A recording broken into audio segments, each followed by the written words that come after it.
नन्ही दुनिया के प्यारे बच्चों, क्या आप जानते हैं आज आपकी 25वीं यानी 25th स्टोरी है नन्ही दुनिया में। आपको नन्ही दुनिया की कहानियाँ अच्छी लग रही हैं ना? अच्छा, अब मेरे को ये बताइए, आप सबको साइकिल चलाना अच्छा लगता है ना? हाँ, और जब हम साइकिल अपने दोस्तों यानी फ्रेंड्स के साथ चलाते हैं तो रेस भी लगाते हैं। आज की कहानी इसी साइकिल रेस के बारे में है। इसे लिखा है मैंने, डॉक्टर कुसुम अरोड़ा ने, और आप तक इसे लाए हैं ईपीलॉग मीडिया। एक शहर में बहुत से घर थे, गलियां थीं, पर वहाँ पर बच्चों के खेलने के लिए ना पार्क बहुत कम थे। इसीलिए अक्सर बच्चे गलियों में ही खेला करते। पर क्योंकि वह गली में जब भी क्रिकेट या कोई और गेम खेलते तो किसी के घर का कभी शीशा टूट जाता, कभी कोई गमला टूट जाता और उन्हें बहुत डांट खानी पड़ती। इसीलिए इन बच्चों का मनपसंद खेल बना साइकिलिंग।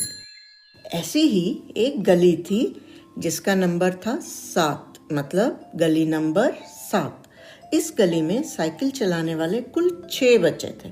बाकी के बच्चे थे तो सही, पर कोई बड़े थे या कोई छोटे थे। तो ये 6 साइकिल चलाने वाले बच्चों के नाम थे कायनात, विहाना, विगान, अयान, ओम और उदय। यह सब रोज शाम को 5:30 से 6:30 तक साइकिल चलाते और कभी कभी रेस करते या कभी कभी हर्डल रेस भी करते थे। और इसी गली में ना एक घर था जिसमें अमरूद का पेड़ था। सब बच्चे इसको अमरूद वाला घर कहते थे। एक दिन शाम को जब ये सब बच्चे खेल रहे थे, एक नया बच्चा आया अपनी साइकिल के साथ और उसी अमरूद वाले घर के सामने खड़ा था। सभी बच्चे उसके पास अपनी अपनी साइकिल छोड़ के और भाग कर गए। कायनात बोली, क्या नाम है तुम्हारा? यहाँ पर नए आए हो? बच्चा बोला, मैं प्रीत हूँ, अपने नाना नानी के पास 15 दिन के लिए आया हूँ।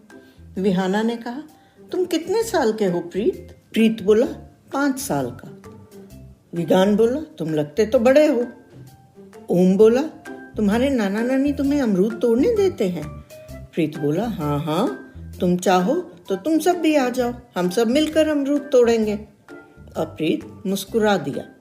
फिर बोला, मुझे भी ना साइकिल चलाना बहुत अच्छा लगता है, क्या मैं आप सबके साथ खेल सकता हूँ? आयान बोला, हाँ, पर तुम्हें रेस में हमें हराना होगा। प्रीत झट से तैयार हो गया।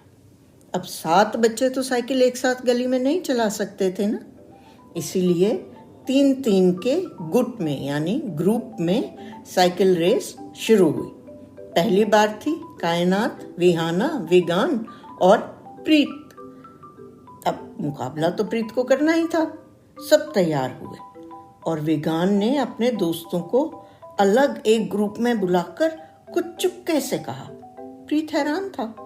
फिर उदय ने सीटी मारी और गली के एक छोर मतलब एक एंड से दूसरे एंड तक की रेस हुई। अब प्रीत यह रेस जीत गया। वह बहुत खुश था। अब बारी थी आयान, ओम और उदय के साथ रेस करने की। उन्होंने भी ग्रुप बनाया, कुछ बात की और रेस शुरू हो गई। पहले के जैसे ही शुरू हुई। प्रीत अभी सबसे पीछे था कि अचानक उसकी साइकिल मुड़ी और वह गिर गया। उसके रोने की आवाज से सब बच्चे उसे उठाने आए और तभी उसके नाना जी भी आ गए। उन्हें फटाफट उसको डॉक्टर के पास ले गए। प्रीत का पैर मुड़ने की वजह से उसे अब रेस्ट करना था। उसे क्रेप बैंडेज बांधनी थी। घर पर नानी कच्ची पक्की रोटी में सरसों का तेल और हल्दी लगाकर गरम गरम पैर पर सेक कर रही थी। प्रीत बहुत उदास था, अकेले अकेले घर में। उसे 4 दिन पूरा आराम यानी रेस्ट करना था। प्रीत रो भी रहा था। नानी ने उसे वीडियो गेम खेलने की इजाज़त मतलब परमिशन दे दी। अगले दिन शाम को 5:30 बजे घर की घंटी बजी।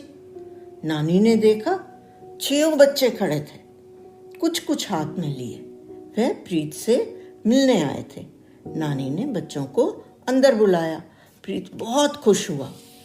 ने बोला, तुम लोग साइकिल चला रहे हो ना? सब बोले, 4 दिन तक साइकिल बंद, हम सब तुम्हारे साथ घर में खेलेंगे। प्रीत बहुत खुश हुआ।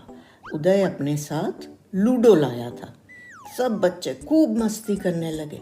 नानी ने भी उनके लिए शिकंजवी यानी नींबू पानी और मखाने भूनकर ले आई। उन्होंने खूब मजे करे।